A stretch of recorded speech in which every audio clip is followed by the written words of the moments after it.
Okay, Libra, welcome to the extended. I'm going to go into some more of these energies and see if we can find out a little bit more about the story and what we're talking about. I do want to go into this tower first. See if we can get some energies on that. For that, I'm going to be using a Kipper deck. It's by Alexander Musruck. Musruck? It's M-U-S-R-U-C-K. And it's a Kipper Oracle deck. K-I-P-P-E-R.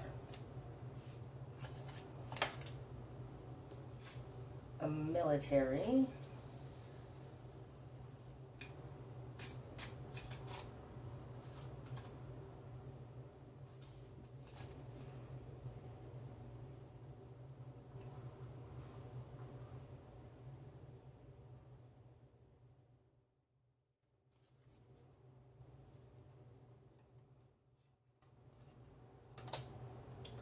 Main female.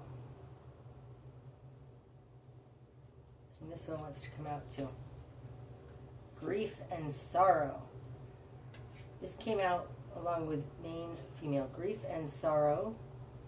Military. That's interesting. I mean, especially right now with what's going on in the world, with lockdowns and the kind of authoritarian rule. It does feel like something happened. Now, this is main female, grief and sorrow. Because I have the majority of my viewers are female, I'm going to read this as you. It almost feels like military is very much like the Hierophant. Nope, not going with that. It feels like something beyond your control came in and knocked this down. So I don't think, so either you're involved with somebody who's in the military. That could very well be it. Or it could be that something outside of your control, be it your government, a militia, something came in and knocked down your world. It's caused grief and sorrow for the main female, which is you. Like you didn't want this to happen. That's interesting, okay? That's on the tower. I'm going to go in that, but not right now. Okay, so anything else I want to do with the Kipper cards?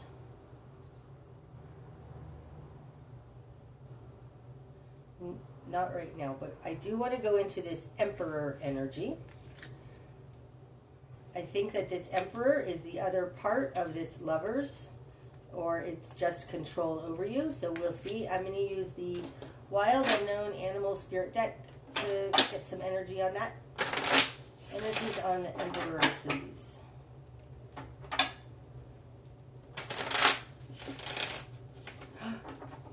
No, I'm so sorry. I changed my mind. I'll probably still go in on that. Hold on. Okay, we're going to go into the Magician. That's who I want to know what their intentions are.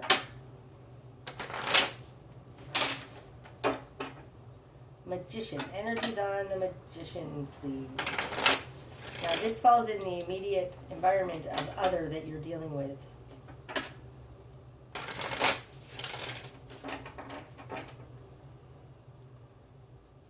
Making sure I didn't put these all upside down. Okay. Energies on the Magician, please. Oyster. Very closed off individual. And what's inside that oyster that's closed off that we're not seeing?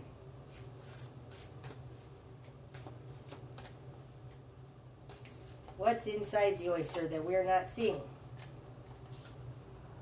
I don't want that one. Let's check in.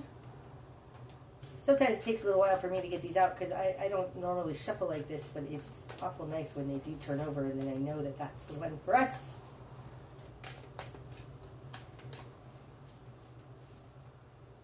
This one. I want that one. And this one. Wow, two more. Snake in reverse. Wow. And lamb. That's interesting. Do you see these? These are all upright. I keep this deck upright. The snake came out in reverse. That's super interesting. Okay, so this magician has something to hide, or they're hiding something, I should say. Because whenever oyster comes out, it's like this is something very closed, but there's, see these little like sparkles around it? It's like you need to see what's inside there. And what's inside there, we have snake in reverse and lamb. It feels like this. There is somebody intentionally keeping this lamb hostage, it feels like. They don't have good intentions because snake is in reverse. I mean, upright snake is actually a pretty cool energy. It's the Ouroboros eating its tail. It's the end of a cycle. It's got the flower of life inside of it. But in reverse, this feels like a very unenlightened individual. It makes me look at this darkness around it. And this lambs are very, very vulnerable, sweet, innocent. And it feels like this snake is holding the lamb hostage. That, because this looks like that, this is a reiteration of this oyster. It's trying to contain the lamb, this magician energy. Wow. Okay. It feels like, yes, somebody is trying to control you. That's absolutely what it feels like. And I think it was somebody like a past boyfriend. Somebody like that. Okay. Now I want to go into this emperor. So you're trying to get away from this control. So this is kind of the way you know this person and why you're trying to get away from this emperor, okay?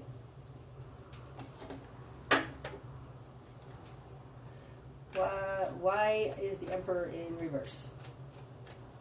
What does Libra think about the emperor? Why is the emperor in reverse? Cosmic egg and crow. Oh, that's super interesting. Libra, you know something about this, and what you know, it feels like has to do with this lovers, this connection, this karmic connection. Okay? This is a karmic connection. And, uh-oh, did I move the... Well, hopefully you can still see. I know I just wiggled the camera. Okay, Cosmic Egg is the crown chakra. This is the most powerful or the highest level card in this deck. It represents the crown chakra. It's got a connection to all. It's interesting coming out with this crow. This crow is holding on to that egg. That's what it looks like to me. So the crow is holding a piece of information. It feels like you're the crow. Crows can travel between the realms. That's the lore of a crow. You have a connection, absolutely, through your crown chakra to higher realms, and you're bringing something back out of that. And I feel like it has to do with your karmic connection to this person. Like, it's almost like you see something other people don't see. You have not see. You have an understanding about this emperor that is, I think, this Ace of Wands. But you got this information from like a download or a message from higher realms or something, because it came from the unseen realms, what you know about this emperor. And like this feels like maybe it has to do with this magician. Like this person felt to me a little like they have dark magic. So it's like you might know that they are actually using dark magic to keep you controlled. And to keep you energetically bound to them.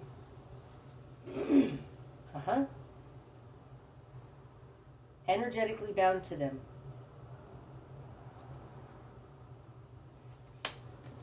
Also, this cosmic egg, there's something very wonderful, and you're protecting it. This is very similar to this Mother of Wands, right? You have something very, very special, a knowing, a connection to higher realms, but this feels like you are protecting something very special. I think you understand that there is maybe some kind of dark magic, a curse, something not great that's keeping you tied to this situation. That's why the Emperor's in reverse. You want to get away from that. And I think one of the answers, or at least the very first step, cut cords. Do some kind of energetic cord cutting. Okay. Hierophant. I want to go more into the Hierophant.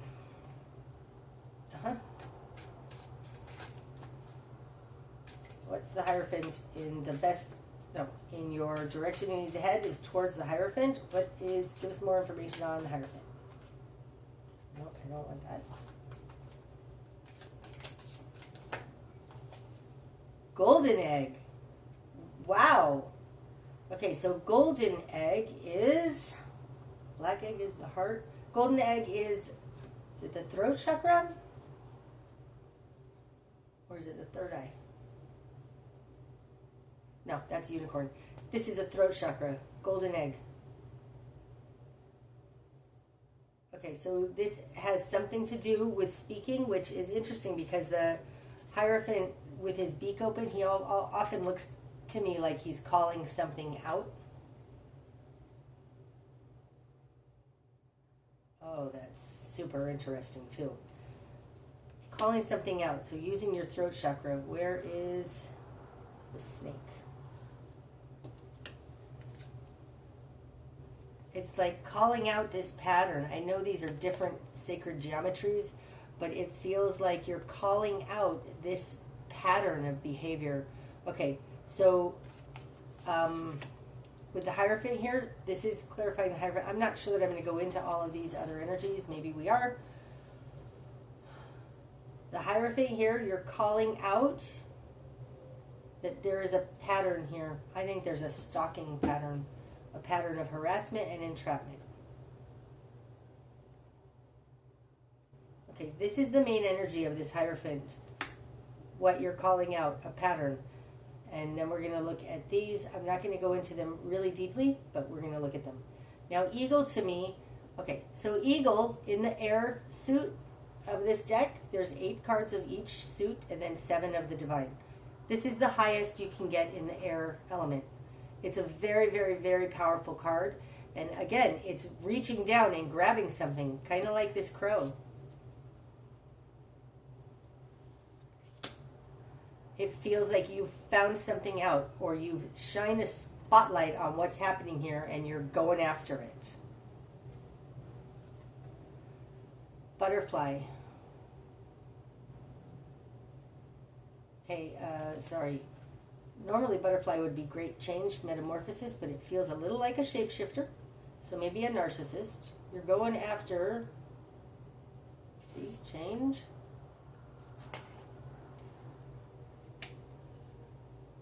We got butterfly, fire ant, hyena, and fox.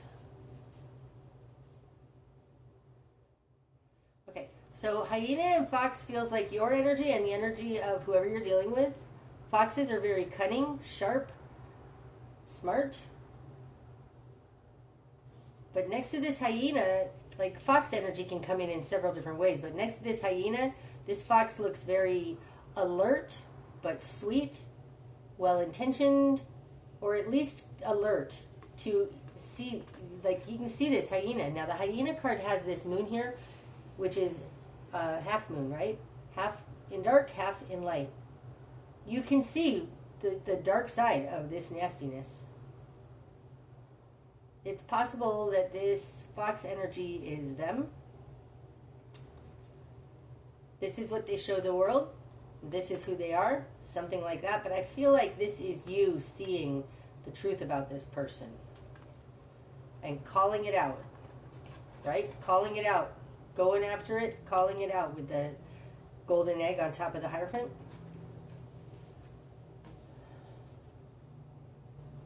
Fire ant.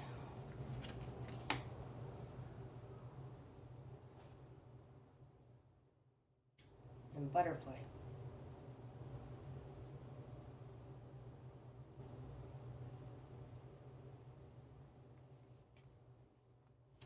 The fire ant energy speaks to a seed point, a spark that sets off a chain of events.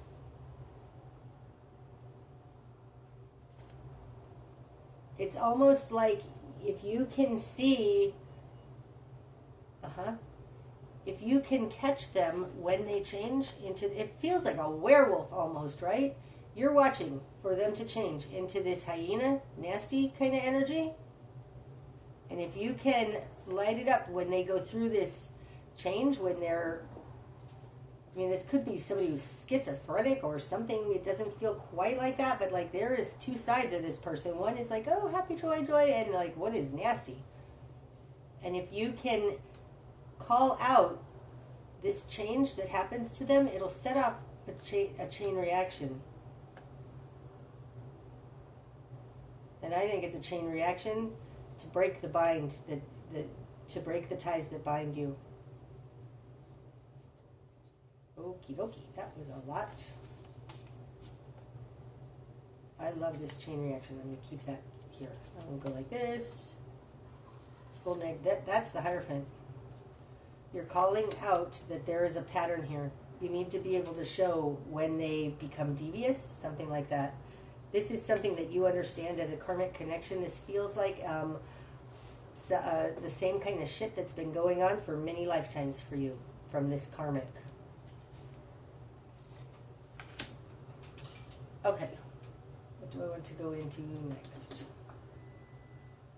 The Hermit, the Moon, fight. It's unseen. Oh, I want to go into what was this unconscious motivation. I think I want to do it with these again, okay?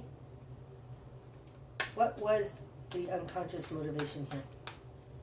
What are the rats in the cellar that are coming out?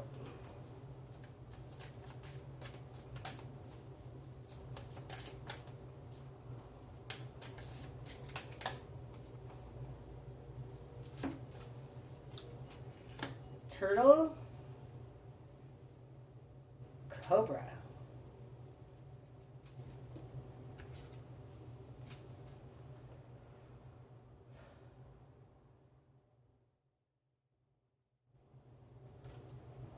Okay, turtle to me, this is, again, it's an amphibian, right? Turtles can be in the water and they can go onto the land. To me, the turtle energy in this deck talks about, it's almost a magnet. It's like it pulls together disparate different things and brings it into a cohesive something, a tight something. And then they bring it out onto land. This feels to me like the unconscious motivation, like this person has been gathering evidence against you or using what you tell them against you. It's very much like that whole early onset thing that happens with narcissistic relationships, that they seem to be interested in you, but they're actually just gathering information to use against you. And I think that that's what was happening and you didn't see it because you can't see it. Anybody who's human doesn't distrust like that, but I think that they were always gathering information to use against you. Okay, let's throw some runes, because I could spend all day going into some of these energies. Oh, all right, here we go again. I want to know about this Mother of Wands. Mother of Wands with the Ace of Wands. There's an ace in your pocket. Let's hear about this Mother of Wands. Mother of Wands.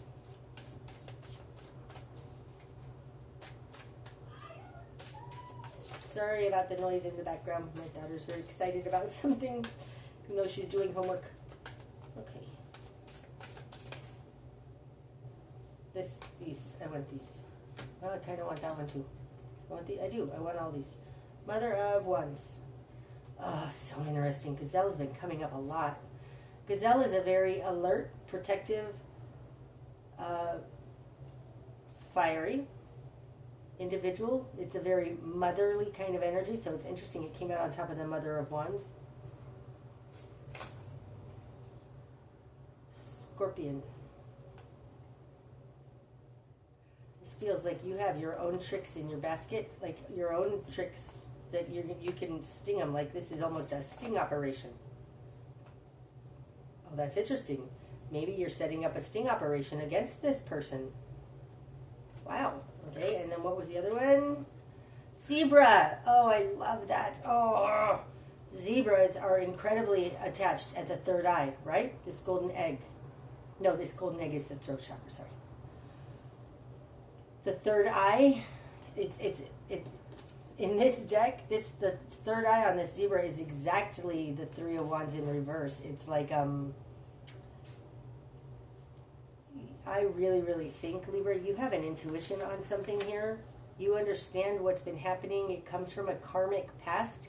Like you got mixed up in something in your past lifetimes, and you're understanding it now and creating a magical portal to jump through. I do think that this Scorpion is a sting operation. You've got an ace in your pocket. Okay, now we're going to do some runes.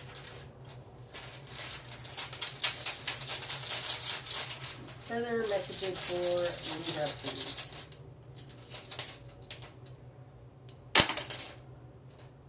Yep, this is some kind of a connection because this is Gebo, and Gebo talks about intimate connections. It can be a gift, but to me, it's also just the way two people get tied together, and this feels tied together right now. This falls on top of, yep, the Mother of Wands and your ace in your pocket. If we're going to talk about stalking, it feels like you're being able to show the stalking. This feels like a sting operation, like setting them up to fail, something. Okay, up here, this is Laguz. Now, Laguz talks about flowing with life.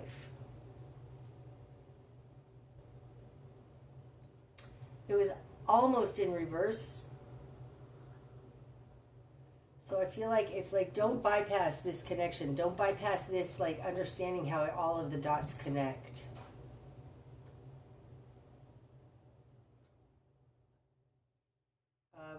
It's also like flowing with water, and you're not flowing. Like, so it says that there was something in this tower, in this thing that was not right. It wasn't how it's supposed to go.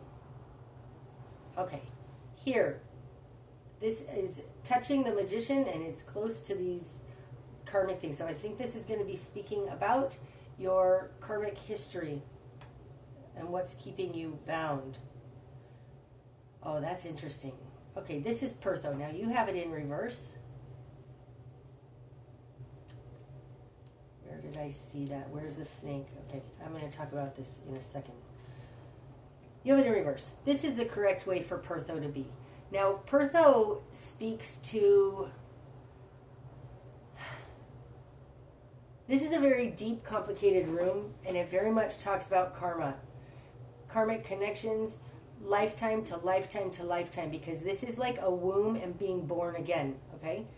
Being born out into the world again. In reverse, you're not being able to move past something. You're actually going backwards, and this is kind of like karma and dharma, okay? So this being here, attached to this, it's like if I feel like somebody bound you, which is what I was getting from this snake in reverse.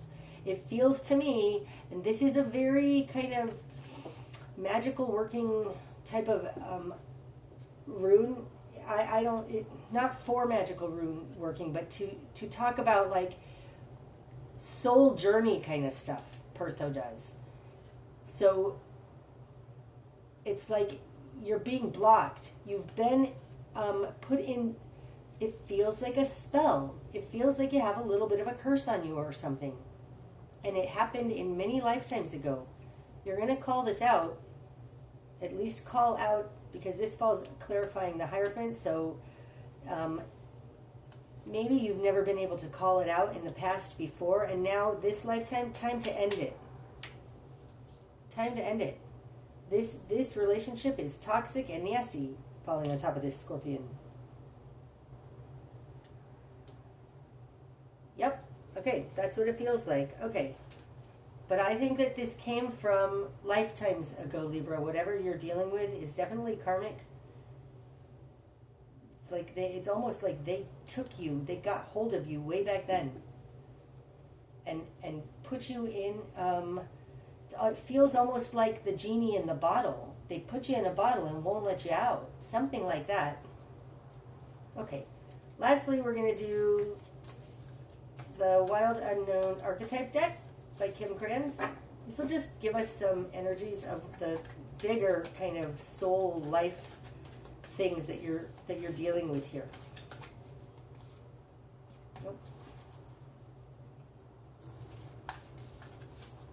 Archetypes, please, for Libra. The Mystic. Wow, okay, that speaks to what I was just saying. Any more? I feel like this one. Just that one? The Sustainer. I think I want this one too. And the Desert. Is that one out there? Yes.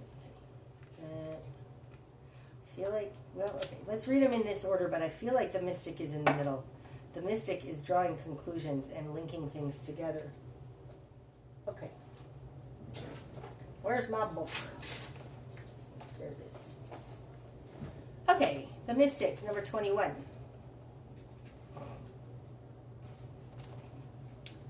The Mystic, the Seeker, the Light Worker, the Dreamer. The Mystic is often misunderstood in our culture, depicted as a wandering or lighthearted daydreamer. Yet, like Shiva, the true mystic plays a critical role in society, remaining fearlessly dedicated to the path of transformation. In order to save the earth from darkness, Shiva swallows the poison of the world and holds it in his throat, slowly transmuting the liquid into nectar. This is the work of the mystic. They do not fear darkness, but rather sit in the presence of it. Right? Sit. This is a light worker. A light worker sitting in the presence of darkness. That's what it just says about this mystic. That's awesome. They do not fear darkness, but rather sit in the presence of it, harness the potential and latent energy behind it, and embed it with light. They are patient and prudent change makers. Where was that one that I felt like it was a shapeshifter? I don't know, but I don't remember, but that was interesting. Seeking growth above all else. Unanswerable questions are the mystic's lifeblood. The mystic revels in mystery, in the great riddle of life, dancing with the forces of light and dark upon its wings. That's awesome. Okay, the Sustainer, number 24.